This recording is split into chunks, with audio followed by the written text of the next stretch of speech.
السلام علیکم مینوال امید لرم چې تاسو به ټول روغ جوړ به وئ.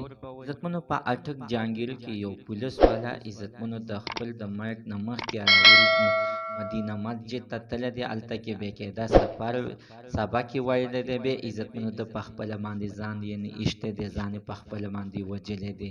راځئ مینوال دغه ویډیو تاسو ما سره په دې ویډیو کې کتلی شئ. هر څه نه مخکې اول زه تاسو ته دا یادګینه وکړم، تاسو که چېرې زموږ په دې سوپر کلیک چینل کې نوي وئ، چینل هم نوي سبسکرایب کړئ، مهرباني وکړئ او زموږ د سوپر کلیک چینل د سره سبسکرایب کړئ، خوا کې سره د ټلۍ نشان ووهئ چې هره یوه نوي معلوماتي ویډیو تاسو ته په اسانۍ باندې در ورسیږي.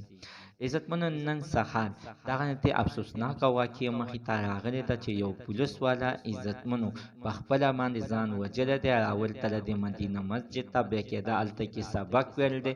په دغه جومات کې دننه د سبق د پاسه عزتمنو ځان پسې تمانچه راغوستې ده او ځان یې ایښتی دی. مینهوالو، غټه خبره دا ده چې دا د اټک د جهانګیر سره تعلق هم لري او جهانګیر خان نوم یې مو. عزتمنو، د دې خبرې نه تر اوسه پورې د دغه کورنۍ ملا نه دي خبر چې د اخر د خپلې ښځې سره جنګ جګړه کړې وه یا د چېرته کې چا سره جینۍ سره لانجه وه. ځکه عزتمنو چې ډېر کسان دغه شانتې په مینه کې ځان په خپله باندې ووژني، لکه د ده غوندې بیا یې نه څوک د څه نه خبر هم نه وي چې اخر د ځان په څه باندې قتل کړو. خو مینهوال، د ده تر اوسه پورې دغه وجاهت پته لا نه ده لګېدلې چې دا اخر په څه باندې ځان وجلی دی او اخر د ولې ځان ایښتی دی.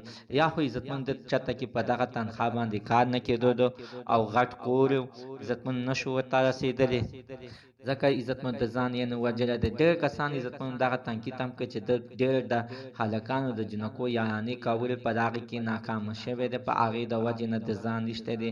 مینهوال، څوک د اصلي د حقیقت نه نه دي خبر، خو خلک دغه شانتې قسمه قسم خبرې کوي. الله تعالی دې ده ته اوس هغه جن ښه کړي او الله تعالی دې د ده کورنۍ ته د زړه صبر ورکړي. زموږ د عزتمن تر ننه زه معلومات د دې ځای پورې نوي معلومات دپاره د سره زموږ د سوپر کلیک چینل د سره سبسکرایب کړئ، خوا کې سره د ټلۍ نشان ووهئ چې هره یوه نوي معلوماتي ویډیو تاسو ته په اسانۍ باندې در ورسي.